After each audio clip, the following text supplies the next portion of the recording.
Now we are at lesson 9 today, and we finished with the story of Elijah, and now we are heading towards the time of when the situation in Israel began to grow increasingly bad spiritually, right? But from a political and social and economic point of view, Israel, the northern country, was actually doing relatively well. Okay, so heading for exile. Right, let's pray first. Heavenly Father, we give you thanks for this morning. We pray that as we look at lesson 8, this wonderful 24th of March, we pray you will give us your wisdom to do all things well. Okay, now before we go on, I think we need to really get into our minds and hearts more specifically about this whole concept of exile. What is exile? None of us have experienced exile before, so we don't know how it affects people. Exile, what is exile? Okay, exile is a situation whereby you are chased away from your home and never to be allowed to return. Okay, I mean a lot of MCKL students I know, former students who go overseas to study, and one of the things they say is, I miss the food, you know, mee rebus and nasi lemak and all the things we take for granted here, like beside the roadside. You know, they are like, oh, I want to come back, I want to come back. And in the summer, they will fly all the way back, you know, spend time with their relatives and eat and eat and eat and eat and eat. That's what I see some of the former MCKL students do. But in exile, you can't even come back to your own home country. That's why you're known as you're in exile. Okay, and to put matters a little bit into perspective, there are a lot of self-imposed exiles in and from Malaysia. People who migrate, right? People migrate are self-exiling themselves. They say, I want to have nothing to do with this messed up country, with all this horrible politics. I'm leaving and I'm renouncing my Malaysian passport and I'm going somewhere else. Okay, but that's not fully the exile in its purest form of definition, right? The purest definition is you can't even come back to your land. Either you're restricted by travel restrictions, or your land is destroyed. And when you come back, there's nothing there for you anyway. Okay, so exile is actually a very depressing thing. It's you're stuck, you're caught. You want to go home, but you can't go home. There's nothing for you at home. You can't go back. You feel like you're a homeless, wandering vagabond. And unfortunately for the Jews, they've experienced that over and over again, more than any other people group in the world. Okay, Chinese, like us Chinese, Huaqiao, we can go back to China, so supposedly our homeland, right? Some of us, we don't even regard it as our homeland at all, right? But you know, for the Jews, Israel has always been their homeland. Okay, so now, but before we get there, right? Let's look at the progression. Okay. So we have these two nations, okay? And if you look at kings, the account of kings, we see a whole series of kings, right? So one of the kings which we talked about last week, which we're going to talk about today, is Jehu. Okay, Jehu is the last guy who kind of like is serious about God. After that, you know, everything is downhill from there. Okay, what does Jehu do? Now the story continues from the last account where he and a bunch of people are gathered at Ramoth Gilead, and the son of Ahab is trying. Actually, the son of Ahab falls through a lattice work. Maybe he was drunk, maybe he was whatever. He trying to walk through a lattice work. He crashes, collapses. He falls down, and he's injured, right, or quite seriously injured, right. So he's lying on his bed, and he sends a messenger to go and find out from the Philistine god whether he will survive.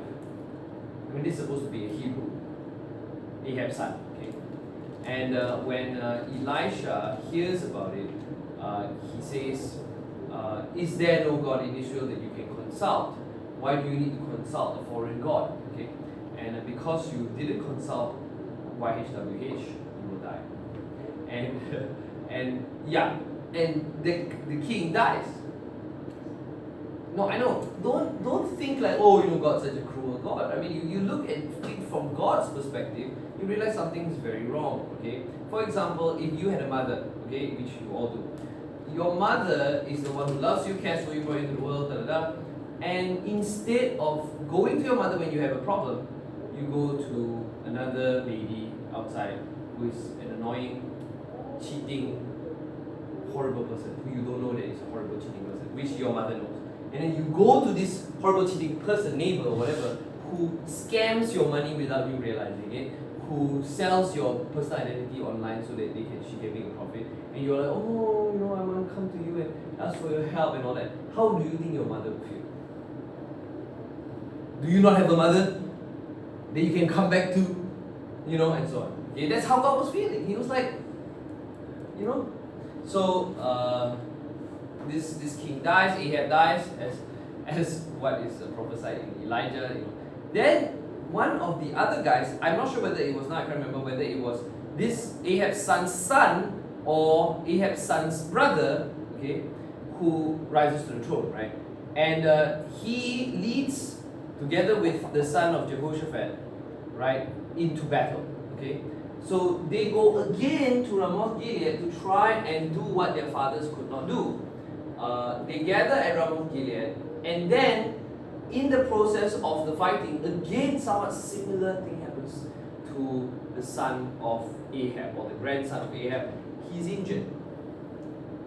He's injured in battle, right? This time, maybe he's shot by an arrow or whatever. Same orders apply. The defenders of the city of Ramoth Gilead, everyone says, shoot the king. Then the siege will lift. Okay? So everyone's kind of like. And then this young Ahab's son or grandson is trying to prove himself. So he's like, come on guys, let's march forward. And he's all dressed up in his royal robes. And all the arrow comes, oh, I'm hit. Right? So instead of doing what Ahab did, which is to stand there and try and encourage his men to attack, right? He decides, okay, I'm going to take a tactical retreat and run away. So he does, to recover. So he goes, take medic. Okay, call the medic, pull out the arrow, transport him straight back to his palace in Jezreel. Okay, so he goes back to Jezreel to recover. This is the son of Ahab, or the grandson of Ahab. Then one day, his friend, the king of Judah, okay, and their names are a little bit confusing because they take the same names. Okay, Amaziah and the other guys, I can't remember his name. So anyway, one of the kings of Judah, son of Jehoshaphat, goes with the son of Ahab to visit.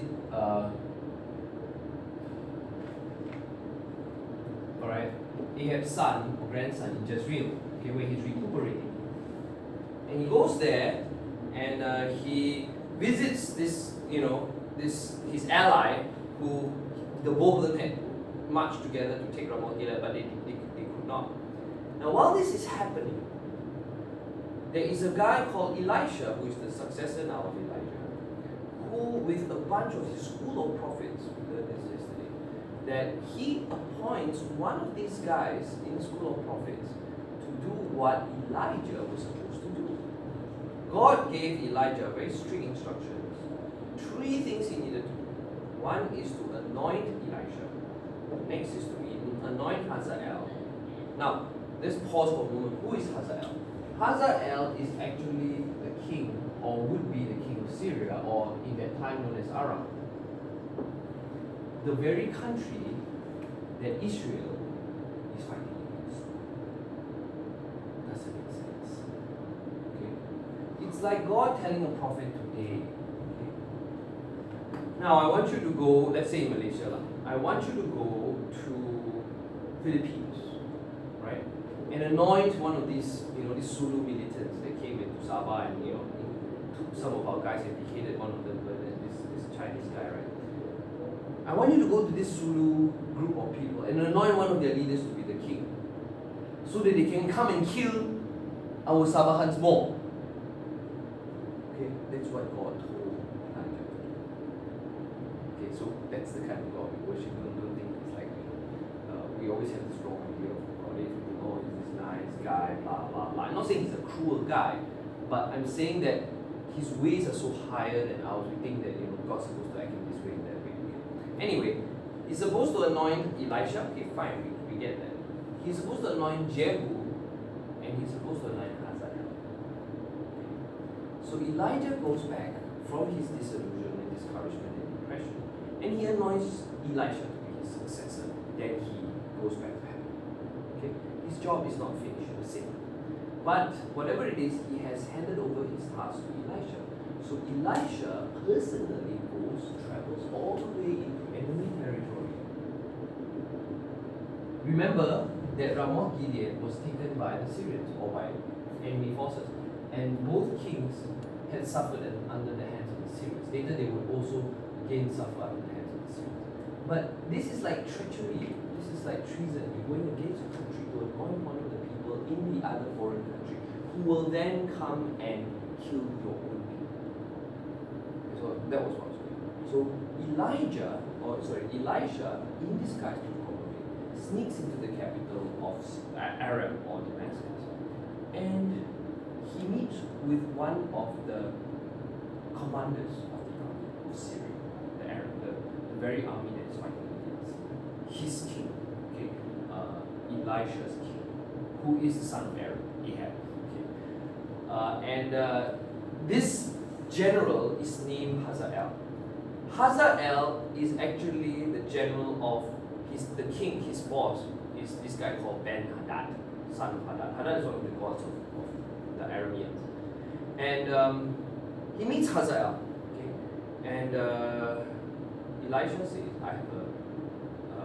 Hazael says, I need to, I'm glad that you came, you're a man of God, I heard that you're a man of God, whatever it is, or I can sense that you're a man of God. I need to know an answer. My master Ben-Hadad is sick, and I want to know whether he will recover or not. And Elisha says, your master will get well. Right? But he says one more thing. He looks at Hazael and he starts to cry. He says, but on the other hand, you are also going to be king. And Hazael is very surprised. He says, why are you crying? And Elisha says, because I can see all the babies and women that are being killed from my own people. But he goes ahead and anoints Hazael. Now when Hazael is anointed by Elisha, the man of God, he goes back to his master Ben-Hadad. Doesn't say anything. Ben-Hadad says, do you manage to find a man of God? He says, yeah, I found a man of God, or a soothsayer or a fortune teller or whatever it is, those in their understanding. He would tell the king, oh, I found some random, fortune teller who said, you get well. Then the master Ben-Hadad, his king, was fairly relieved. But in the same length, he took a pillow, right? Ben-Hadad had not completely recovered, right? So he's incapacitated on the bed or something. But Hazael was fully functioning. The general takes a pillow and suffocates his own master to death. Assassinates the king. And he rises to rule. And the exact same thing happens with Jehu. Okay, now let's look at Jehu's thing. Just a side note, as an ending comment. After Hazael becomes king, he in turn terrorizes the Israelites. But bear in mind that the Israelites, the people of the northern kingdom, are disobedient. They are worshipping idols. They are, fighting against the prophets of YHWH and so on and so forth. So it's not so straightforward as you think it is. Anyway, Elisha appoints one of his young prophets to anoint Jehu. Okay, so what happens is he tells the young prophet, okay, go and find Jehu, who will be in Ramoth Gilead, camping out with all the other generals, and anoint him and then run for your life. Okay, so this young prophet, one of Elisha's people, goes there under disguise, because if Elisha goes to Ramoth Gilead and people recognize him, they will say, what are you doing here?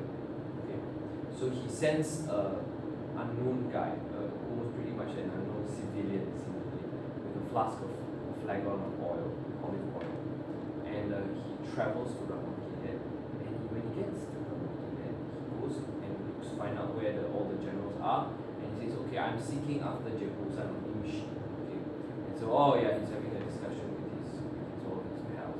So he goes in there and says, okay, good evening, gentlemen. I'm looking for Jehu, son of Nimshi. Jehu is right in the midst of all the generals, and they're all eating and having lunch or something like that, or breakfast. Okay. And then this young prophet says, I need to see you alone, right? Then this Jehu says, why can't you tell me the thing in front of all these other guys? Who say, no, I can't. It's something secret. So everybody's like, ooh, secret, right? So Jehu says, okay, never mind, come to this room, we'll talk about it. So he brings this young man to the room, and then the young man takes out this flagon of oil, which all Israel knows is a symbol of kingship, an anointing for authority. Okay? So it's sealed at the top with a leather kind of cloth thingy tied by a string. Okay? And then it's a horn, right? Symbol of authority.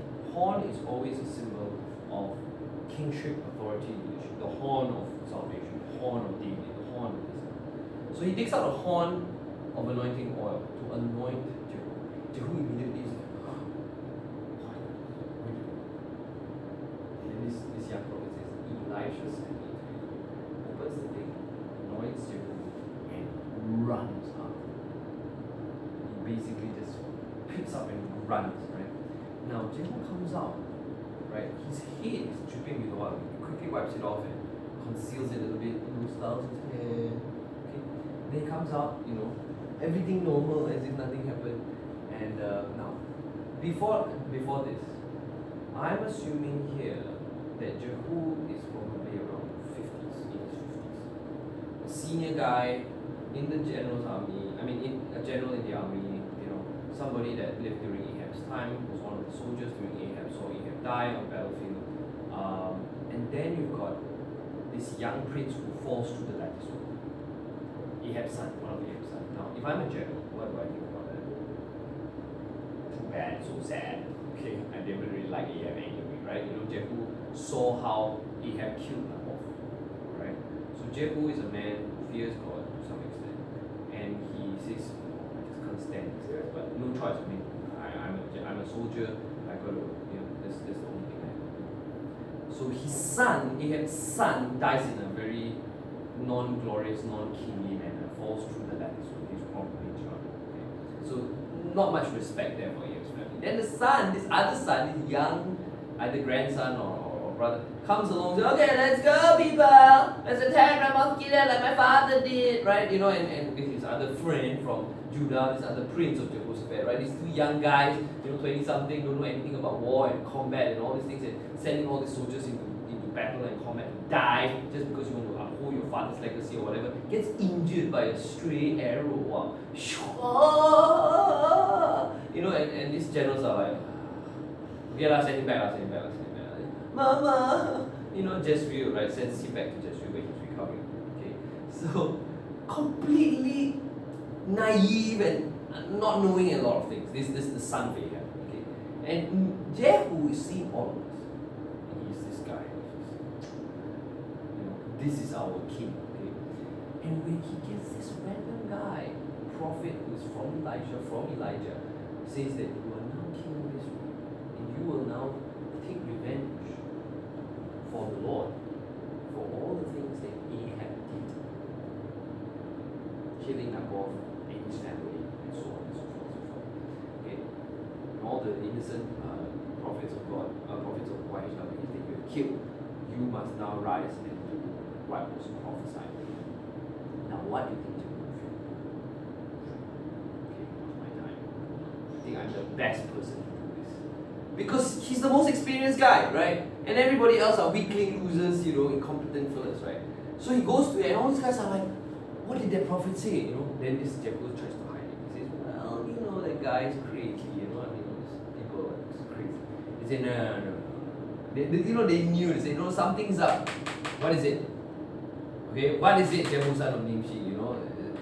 It's not something normal that happens every day. Jehu says, okay, I'll tell you. I am now anointed as king of Israel. Wow, everybody's like, whoa, that's awesome, that's cool. exactly what we want. Throw all their cloaks at his feet and long live King Jehu, long live King Jehu. Everybody's so excited. All the soldiers are like, this is the real leader, not this some young fellow who doesn't know how to rule the kingdom. This is the real thing. So everyone's kind of like, oh, Jehu. Then Jehu's like, okay, shh, everybody, shh. We don't want this message to get out to Jezreel, right? We are over here in Ramoth Gilead and having a little party here. Jezreel is over here, and they still think in Queen Jezebel, the queen mother, is still around, right? This boy's grandmother, right, still around. And Jehu says, we don't want any message. I'm going to settle this myself. Okay? I will handle it myself. So he calls some of his men, come with me. The rest of you, don't let a single person leave Jezreel. And don't let a single person leave Ramoth Gilead. Now he shows experience in all these matters, right? Sensitivity of information and all this kind of stuff. So he says, everybody in the whole city of Ramoth Gilead, you really want me to be your king? Everyone shut up. Okay, I will go and settle this issue in Jezreel. No problem, leave it to me. I can handle these kids, right? So he gets into his chariot, gets, all the guys, on horseback, and he ride, cross the Jordan River, ride to Jezreel. Now as they're ready, they're arriving, they're nearing Jezreel. The messenger, the watchman on the tower says, look, I see a company of people, right? And at the head of it is this guy on a chariot, and he's riding very, very, very fast. Okay, so then the king, Ahab's grandson, who is kind of well but kind of sick, injured, recovering, says, send a messenger to find out whether this is peaceful or not peaceful. Okay, so he sends a messenger. One of the people in Jezreel, one of the soldiers, rides out with a horse, goes up and meets him, somewhere in front, and he says, greetings. Do you come in peace or you come for war? And Jehu says this. He looks at the soldier, who is also kind of inexperienced. All the experienced guys are with him, and all the other experienced guys are all behind him, right? Behind Jehu, right? All with the horses and all men, their swords and all this kind of stuff. This guy, on the horse, trying to defend the city of Jezreel, right? Looks and says, are you coming in peace or war? Jehu says this. What do you know about peace or war?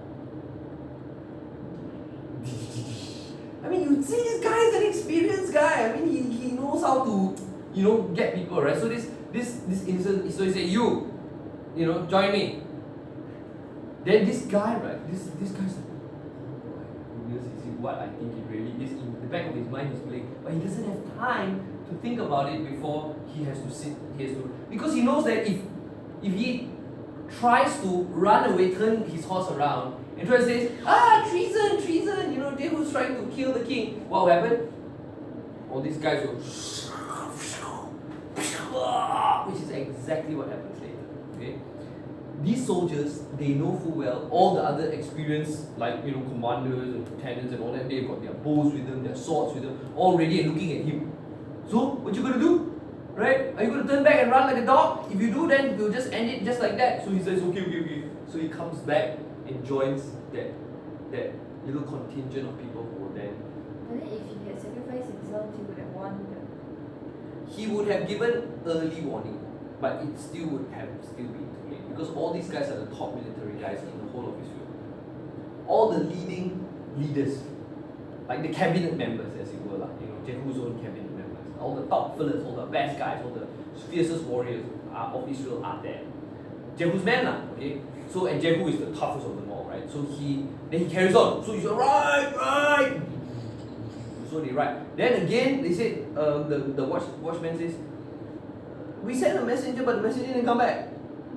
Okay, so the king is still oblivious. The king is completely unknowing that his end is going to be in a couple of hours, if not minutes. He sends a second guy out.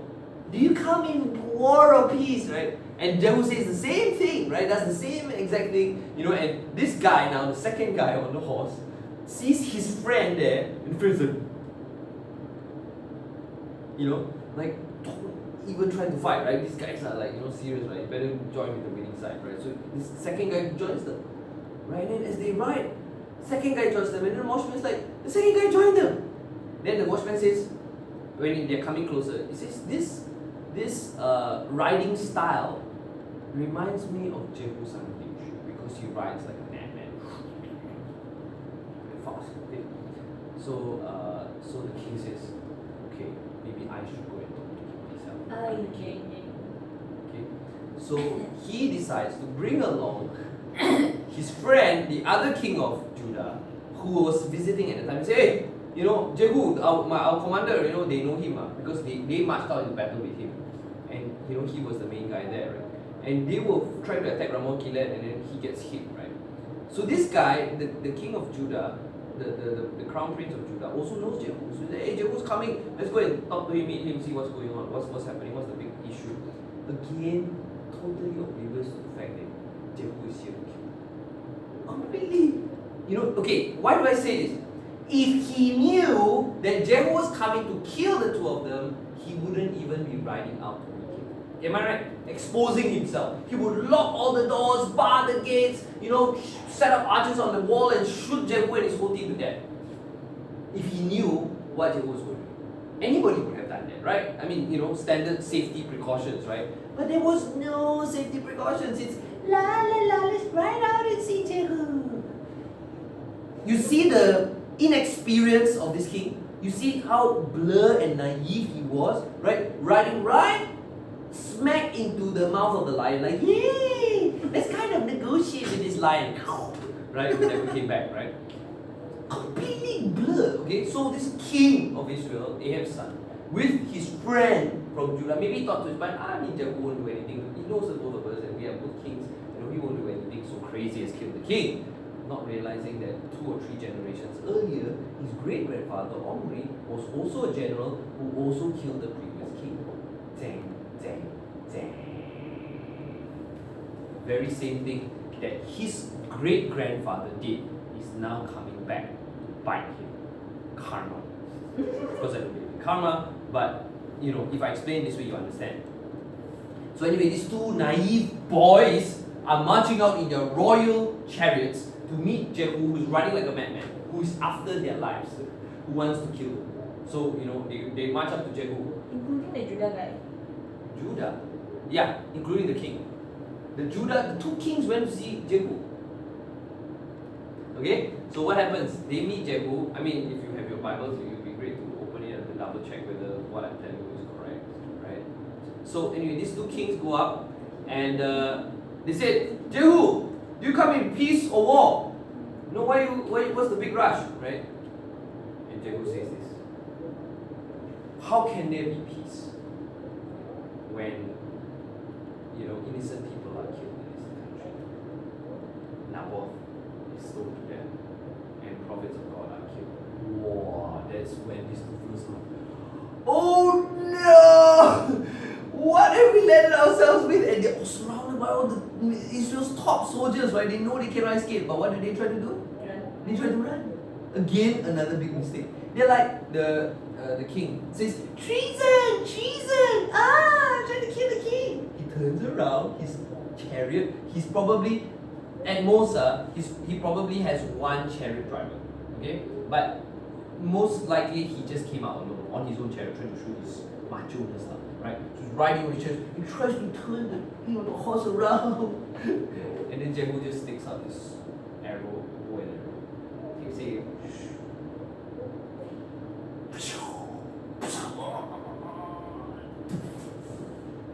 Strike right through the heart. Arrow. Ahab's son, the king of Israel, is dead. Collapsed to the ground.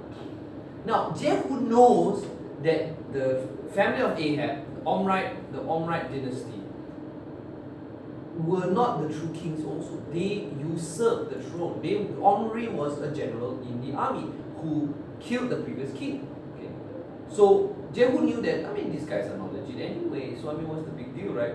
And then plus, the Ahab and family had done so much injustice in the land in the name of Yahweh, right? So killing them is justified. Shot and killed, you know, the king was dead on the spot, didn't survive, slumped to the floor, this young kid is dead. Okay? The other guy is like, treason, treason, he's running for his life. He, by then, you know, because he was aiming for this other guy managed to run the other way. So he, you know, draws his bow and shoots, and hits him a little bit. Okay, it doesn't hit him straight right through the heart, but he's injured. Right? He limps, you know, he managed to escape to another city, a town, and then he dies. So 2 kings are wiped out straight away, just one after, by Jehu. Okay, and that's not the end.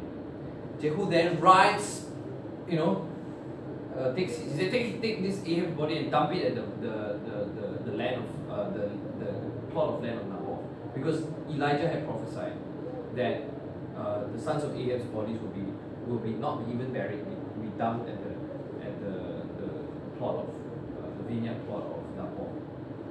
So he carried the body of the king, this young fella, and ride all the way to Jezreel. People are still unsuspecting. The doors are wide open, and Jehu's like, hey, whatever. The guys, he knows all these guys, right? So he comes in, opens the door, right? Walks straight into the city. Okay, asks one of his soldiers to dump the body, on the land, and then goes straight into the palace. Okay. Now, as he is heading towards the palace, news is being spread all across the city. People saw how Jehu dumps the body of the king at the plot.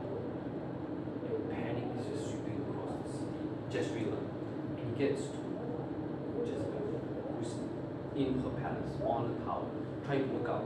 And she's this old lady now, right, who knows Jehu since, the younger days. And she puts on makeup.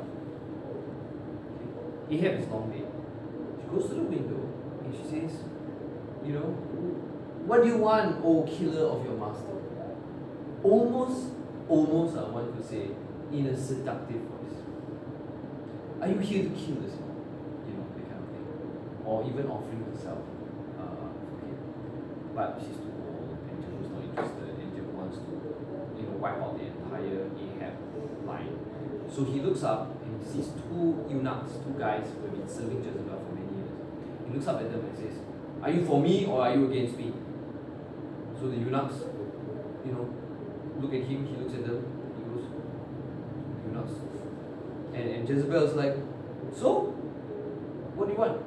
The eunuchs come behind her, push her off, out of the window. Ah! Okay, and then Jehu takes his horses and goes over her body, tramples it. The dead body. To make it even more gruesome, perhaps, right? Maybe she's not fully dead. When she hit the ground, she's like, then Jehu goes over her with the horses, to make it final. Now she's really dead. All the blood's all over the place, splattered on the sides of the walls and things like that. And you know what Jehu does? After she's dead, checks whether she's really dead, gets down from his chariot, goes into the palace, and has his lunch. Too chill, man. Too chill. Goes in there, his lunch. He's just done. Killed a king and a queen in one morning. Yeah, exactly. Like, too easy, right? Goes in and eats his lunch, has food, and when he comes out in the Bible story, we see that the dogs had already come to eat the body parts or take the body parts away from Jezebel that had been mutilated and scattered all across that area, and they had come and took all this, like, one took one head, one took one thing, until there was just parts, not a full body of Jezebel. Okay. Remember, Jezebel was a cruel lady who killed all these innocent people. Okay. So she had been warned, she did not repent, and she remained in. But Jehu kills off all the other people, right? He kills off everybody associated with Ahab. He rounds up, there's a whole bunch of kids in Samaria who are Ahab's children. Okay? Ahab's probably had many wives along with Jezebel, and all these kids are his potential kids, like these 2 boys who just died, right? The one who fell through the lattice hole and another one who shot through the heart by Jehu. Ahab's got plenty of other kids to make sure his Ahab line carries on. So, but Jehu wants to put a stop to that. So he sends a message to Samaria, to the leaders of the royal city of Samaria, the capital city of Samaria, and tells them that I know that you are aware that I killed my master. I rebelled against my master. But you have all Ahab's sons with you. So if you want to fight me, can, no problem. You know, because I did something wrong, I killed my master, it's a no-no. You're not supposed to kill your master. You're not supposed to rebel against your master. So if you want, come and fight me. But if you don't want to fight me, you take all the sons of Ahab under your care, because you're Ahab's people, you bring all their kids to me at the city gate of Jezreel. And all these are kids. Okay, but remember, Ahab was a wicked king. Okay, killed Nabal and all these other guys. And Elijah prophesied that Ahab would die and all his sons would die. Okay, so these guys in Samaria, they said, oh, nobody can fight against Jehoram. So they took all the sons and that very day itself, boom, killed all of them. And brought all their heads, put in a basket, traveled, by cart, whatever, and brought it at the gate of Jezreel and emptied it out at the foot of the gate. Everybody in the city of Jezreel saw it. Because he puts it at the city gate, everyone go in and come out, the city gate can see. And Jehu goes out there and he talks to the people. Everyone's now very scared of Jehu. Everybody's frightened of Jehu. So Jehu says this. Okay guys, very shrewd fella, right? He says, okay, yeah, I killed these two kings. Okay, I killed Jezebel. In fact, I didn't really kill Jezebel. It was the two eunuchs who pushed her down. But these guys, I didn't kill. Okay, these were killed by the people in Samaria. I mean, I didn't do anything. Okay, you see what he's doing here, right?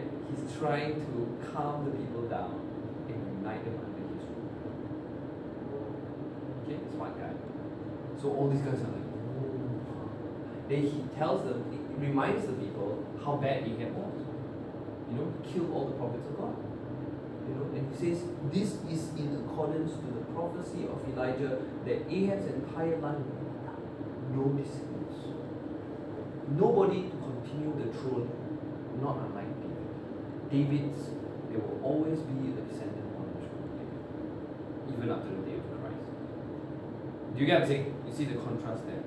Ahab's entire line was now replaced by the Jehu line. Unfortunately, the Jehu line did not survive very long. Okay.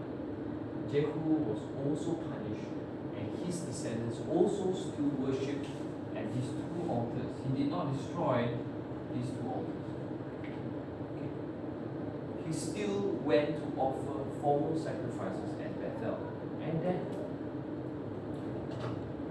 And eventually, because of he killed a lot of other people later on. And God says, I will judge Jehu and his family. And Jehu's family also, after the second or third generation, was also wiped out. And as things went on, another king called Jeroboam II arose. Okay? Now, this is not the first Jeroboam. The first Jeroboam is known as Jeroboam, son of Nebat. Okay? This first Jeroboam was the one who built these two altars, and he's the one who led the rebellion to set up the northern kingdom of Israel. Okay? So the second Jeroboam takes over from Jehu. And this Jeroboam reigns over Israel for a good 12 years, one of the longest serving monarchs of that later years. But because there is 12 years of stability, the nation of Israel prospers. It actually becomes very, there's a lot of money coming in, trade coming in, and all that kind of stuff. The country is doing well economically, and so on, right? The rich are getting richer. But in that process, the people are still worshipping idols, and not only that, they are also oppressing the poor.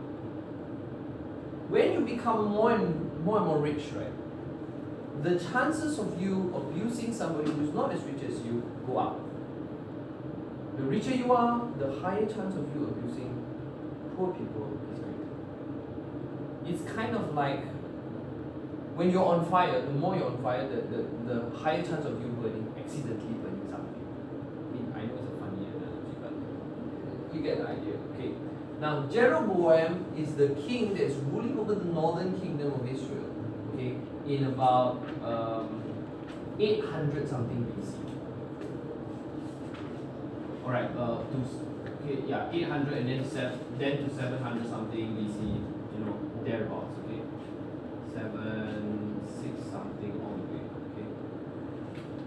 You check your Bibles and the references, they'll give you exact date. I can't remember the exact date now, but Jeroboam brings in this period of economic stability, social kind of stratification. But this is the very thing that leads the northern kingdom to its final and inevitable and lasting destruction. God sends 2 prophets to warn them, and these 2 are known as the pre-exilic prophets. One of the first of the pre-exilic prophets. And one of them is Hosea. Okay. Another is Amos. Okay. These 2 guys. Now Hosea is, some say he could be a Levite. We don't know. We actually don't really know whether he was Levite or not. Okay.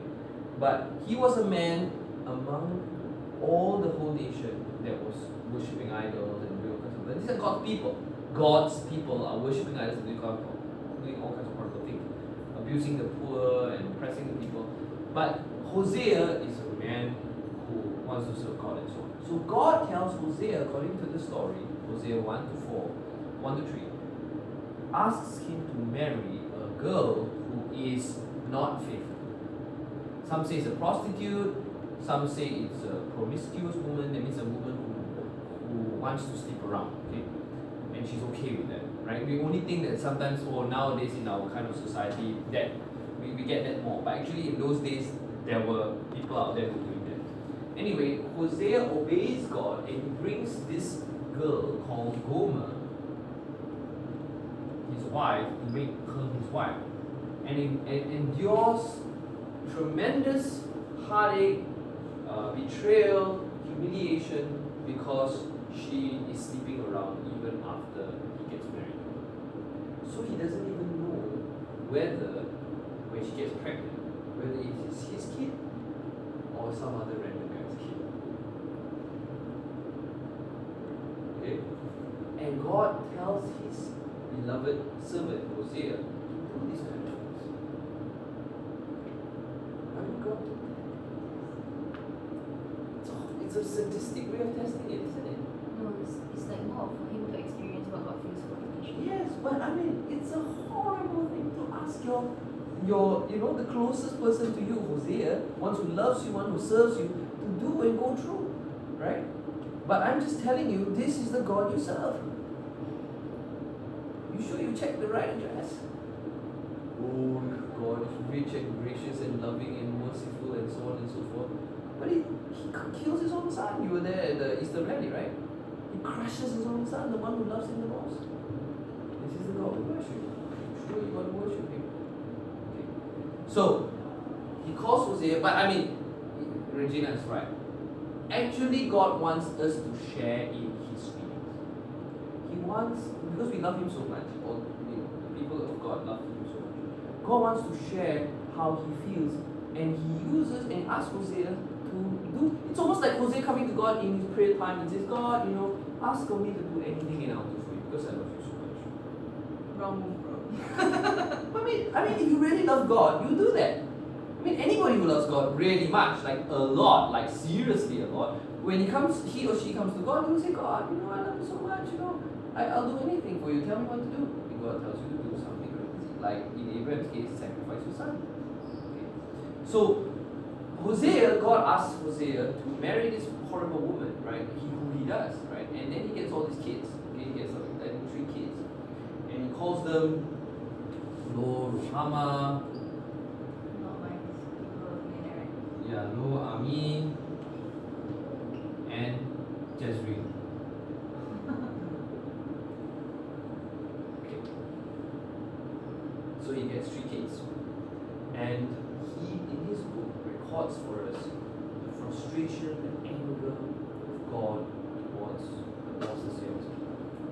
But in the same way, we also see Amos, who is also called by God from the southern part of Judah. Okay, Amos is from the south. He's a Judahite, and he is supposed to be some vine dresser or some dresser of sycamore figs and so on. He moves up north to speak against the northern kingdom, just like Hosea is speaking against the northern kingdom.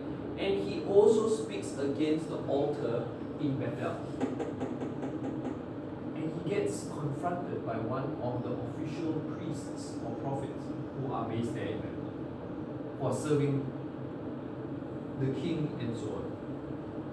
And this guy tells Amos, get lost, go back to your Judah country, don't come and disturb us, right? Don't bring this message. And Amos, in the book of Amos, which we'll look at, right, tells the people that Israel is going to be punished very soon. And Israel is going, God will raise up a foreign country to come and destroy the northern kingdom. It's kind of like God sending a prophet to tell Ahab, I will kill you and your sons and da da da da da da da da. What you going to do about it? Expecting and hoping that Ahab will repent. Which he did. Okay, and God says, okay, I'll lighten your sentence. So God sends Amos and Hosea to warn the whole nation. It says, if you don't repent, you will be destroyed by a foreign invading army. But do the people repent?